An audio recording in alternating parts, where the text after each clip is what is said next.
तो दोस्तों आज की कहानी है हमारी एक से बढ़कर एक। दामाद सुदेश ने कैसे बदली ससुर जी की सोच। दरवाजे की बेल बजाने के बजाय दरवाज़ा खटखटाने की आवाज़ सुनकर और आने वाली की पुकार सुनकर मैं समझ गया कि कौन आया है। मैंने कहा, अरे भाई जरा ठहरो, मैं आ रहा हूँ। बैठे बैठे ही मैंने आने वाले से कहा। ये सुनकर मेरी पत्नी बोली, लगता है भाई साहब आए हैं। कहते हुए उसने ही दरवाज़ा खोल दिया।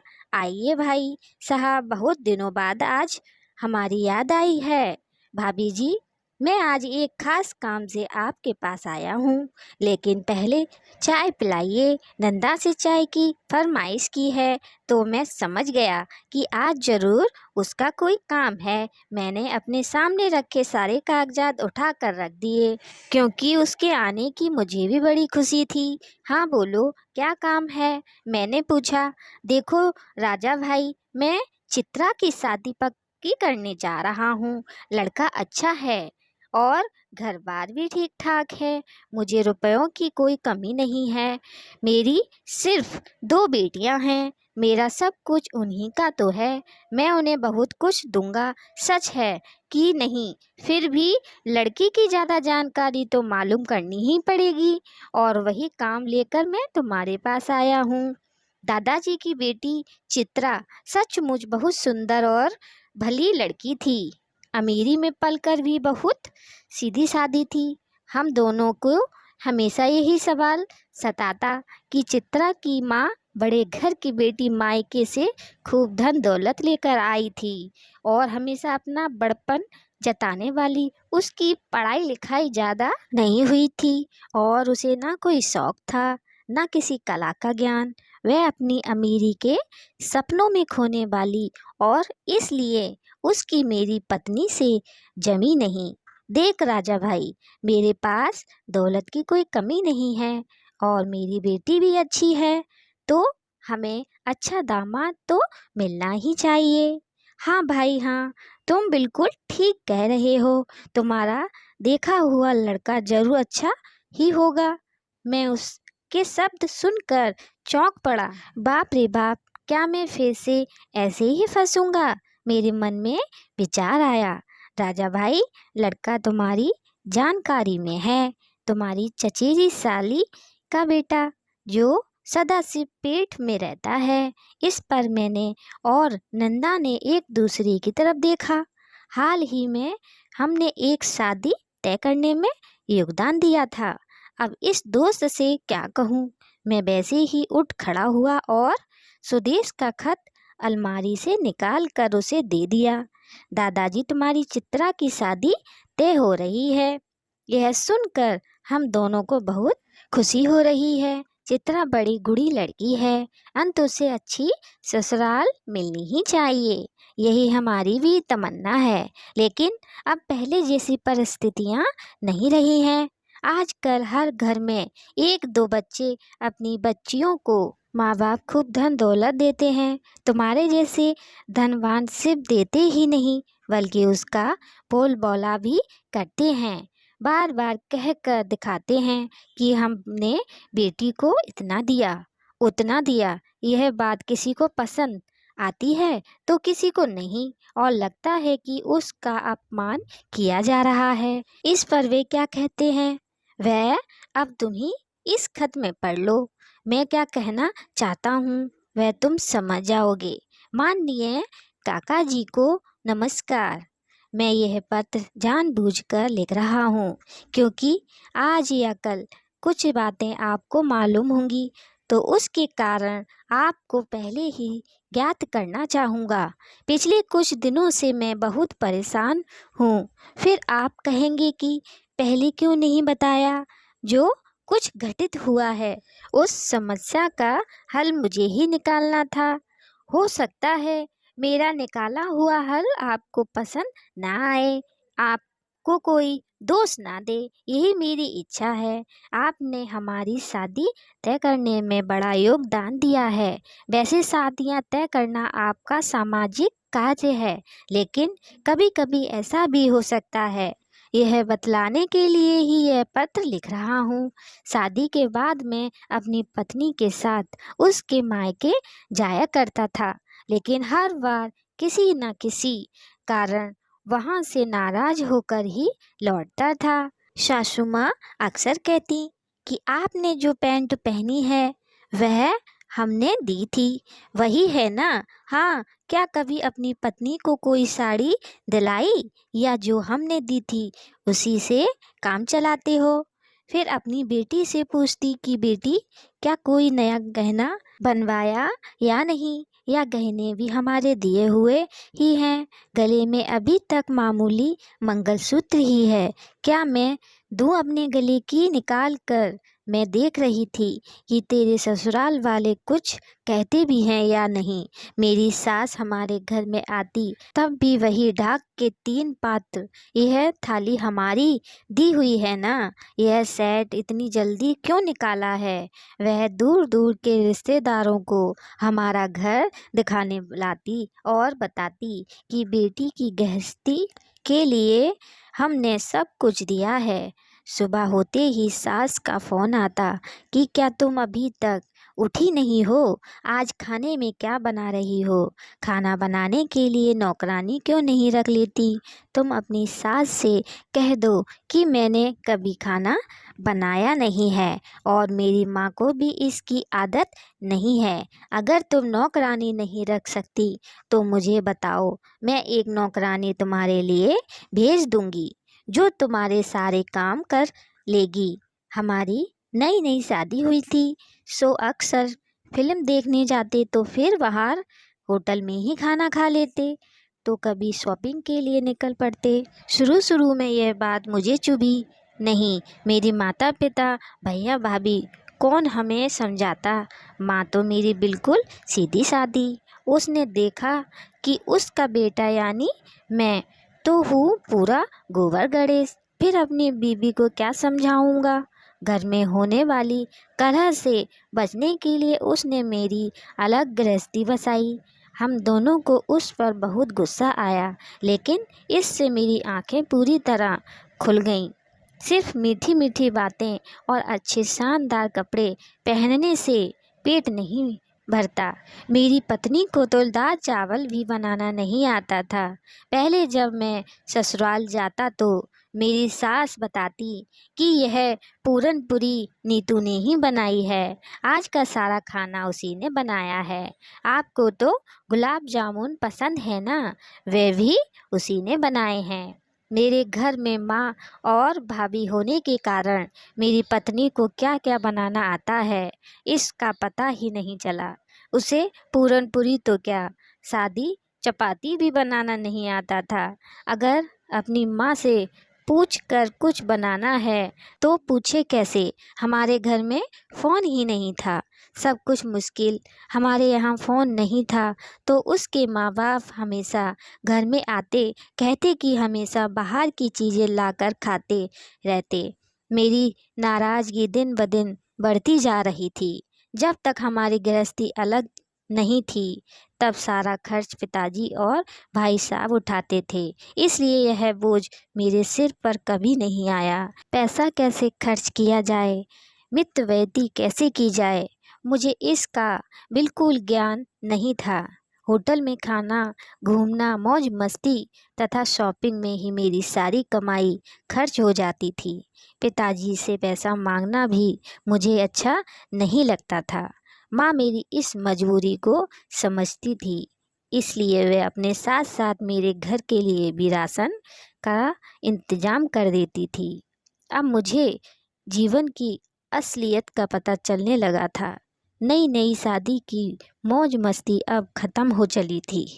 इससे उबरने के लिए अब हमें अपना रास्ता खोज निकालना था, और यही सोचकर मैंने नीतू को सब बातें ठीक से समझाने का फैसला कर लिया।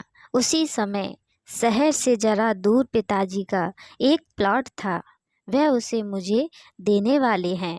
यह बात उन्होंने मेरे ससुर को बताई तो उन्होंने घर बनाने के लिए रुपया दिया। हम सब से ज़रा दूर रहने के लिए गए। इसलिए बहुत से सवाल अपने आप हल हो जाएंगे। अंत बंगला बनने तक मैं खामोश रहा। नए घर में रहने के लिए जाने के बाद मैंने अपनी पत्नी को समझाया कि अब मेरी कमाई में ही घर का सारा खर्च चलाना है। उसने मितव्ययिता शुरू कर दी। हमारा बाहर घूमना फिरना बंद हो गया। शुरुआत में उसे घर के काम करने में बड़ी दिक्कत आती, इसलिए मैं भी उसे सहायता करता था। धीरे धीरे उसने खाना बनाना सीख लिया। शहर से ज़रा दूर होने से अब मेरे सास ससुर का आना जाना ज़रा कम हो गया था, इसलिए सास जब कभी हमारे घर आती तो फिर शुरू हो जाती कि नीतू तुम कैसे अपनी गृहस्थी चलाती हो, तुम्हारे घर में यह चीज़ नहीं है, वह चीज़ नहीं है। इस पर नीतू अपनी माँ को जवाब देती कि माँ तुम्हारी गृहस्थी को कितने साल हो गए, मैं तुम्हारी उम्र की हो जाऊंगी तो मेरे पास भी वह सारी चीज़ें हो जाएंगी। मुझे ना बता कर मेरी सास हमारे लिए कोई चीज़ लेकर आती और कहती कि सुदेश बेटा देखो मैं तुम्हारे लिए क्या लाई हूँ, तुम्हारे पास यह चीज़ नहीं थी इसलिए ले आई हूँ, यह इम्पोर्टेंट मॉल है, मुझे तो इंडियन चीज़ें ज़रा भी पसंद नहीं आती। मैं भी नहले पर दहला मारता कि हाँ लेकिन मुझे भी दूसरों की दी हुई चीज़ें पसंद नहीं आती। मेरी पत्नी नीता ना मुझे से कुछ कह पाती और ना अपनी माँ से, लेकिन मेरी नाराज़गी की वजह अब वह समझने लगी थी। वह अब घर के सारे काम खुद करने लगी और मेरे प्यार के कारण अब उसमें आत्मविश्वास जागने लगा था। अब उसमें धीरे धीरे परिवर्तन होने लगा।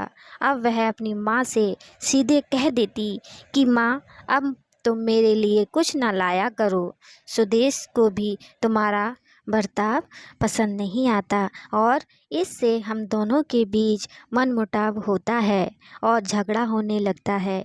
दूसरों की भावनाओं को समझना मेरी सास ने कभी सीखा ही नहीं था और शान दिखाने की आदत कैसे छूटती। अब मुझे अपनी आमदनी बढ़ाकर इन सब से छुटकारा पाना था। सहयोग से मेरी कामना पूरी होने लगी। मैंने एक लघु उद्योग शुरू किया और वह फूलने फलने लगा। अब कमाई बढ़ने लगी, लेकिन यह बात मैंने नीतू से छुपाए रखी। इसी बीच मेरे ससुर ने अपनी उम्र के 59 साल पूरे किए। इस अवसर का मैंने लाभ उठाने का फैसला किया और अपने माता पिता से कहा कि मैं अपने ससुर की 60वीं वर्षगांठ मनाने जा रहा हूँ। मेरी यह प्रस्ताव सुनकर माता पिता खुश हो गए। माँ बोली कि दामाद भी तो बेटा ही होता है रे, अच्छा कर रहे हो बेटा। लेकिन माँ को मेरी तिरछी चाल जरा भी समझ में नहीं आई। मेरे सास ससुर को जब यह बात पता चली तो वे बहुत खुश हो गए। इस पर मेरी पत्नी जरा छटपटाई, क्योंकि उसके माता पिता के लिए मेरे प्यार से अच्छी तरह वाकिफ थी। अंत मेरे आयोजन के बारे में उसके मन में शंका थी। यह बात उसके चेहरे पर साफ झलकती थी। समारोह के दिन सुबह होम हवन और पूजा के बाद सारे पुरोहितों को ससुर के हाथों किसी को चांदी का बर्तन, किसी को चांदी की कटोरी तो किसी को चांदी की थाली आदि मेरे घर की महंगी चीज़ें दान करवाईं। उपस्थिति ब्राह्मण और मेरे रिश्तेदार यह देखकर चकित रह गए। छोटी मोटी वस्तुओं को मैंने घर के कोने में सजा रखा था। अंत में उन्हें आंगन में ले आया हूँ। मैंने मेरे नौकर से सुबह ही कह दिया था कि वह झोपड़पट्टी में रहने वाले गरीबों को वहाँ लेकर आए। उन्हें अंदर बुलाया गया और सास के हाथों से एक एक चीज़ का बंटवारा होने लगा। एक एक चीज़ देते समय सास का चेहरा उतर गया था। आखिर उन्होंने मुझे से पूछ ही लिया कि अरे सुदेश, यह तुम क्या कर रहे हो? मेरी दी हुई सारी चीज़ें गरीबों में क्यों बांट रहे हो? लेकिन सारी चीज़ों का बंटवारा होने तक मैं खामोश रहा। फिर बोला कि हाँ, वह सारी चीज़ें आपने हमें दी थीं, अब अपने ही हाथों से आप ने उन्हें गरीबों में बांट दिया है। वैसे आपका हमें कुछ देना मुझे ज़रा भी नहीं भाया। अब आप किसी के सामने मुझसे नहीं पूछ सकेंगी कि स्वदेश यह चीज़ हमारी दी हुई है। इन चीज़ों का दान करने से अब इन गरीबों की दुआएं आपको मिलेंगी। मैं तो आपके उपकारों से अब मुक्त हो गया हूँ। सब लोगों के सामने मैंने अपने ससुर के हाथ में बंगला बनाने की लागत का चेक रख दिया और उन्हें नमस्कार करते हुए बोला कि यह रकम आपने मुझे बंगला बनाने के लिए दी थी। यह राशि मैं आपको लौटा रहा हूँ। बहुत सी संस्थाएं गरीबों के लिए काम करती हैं। आप ये रुपए उन्हें दान करेंगे तो उनके लिए यह बड़ी सहायता होगी। इस पर वे बोले कि लेकिन यह राशि मैंने तुमसे वापस कहाँ मांगी थी। वापस नहीं मांगी थी, लेकिन कई लोगों के सामने आपने बार बार कहा कि मैंने बंगला बना कर दिया है। मेरे माता पिता के आशीर्वाद से मैं यह रकम आपको वापस करने के काबिल हो गया हूँ। आपने बंगला बनाने के लिए रुपए दिए, लेकिन जिस जमीन पर यह बंगला बनाया गया वह तो मेरे पिताजी का दी हुई थी। यह बात आप भूल गए। आप अपनी बेटी से पूछिए कि क्या मेरे पिताजी ने कभी उससे कहा कि यह ज़मीन मेरी दी हुई है।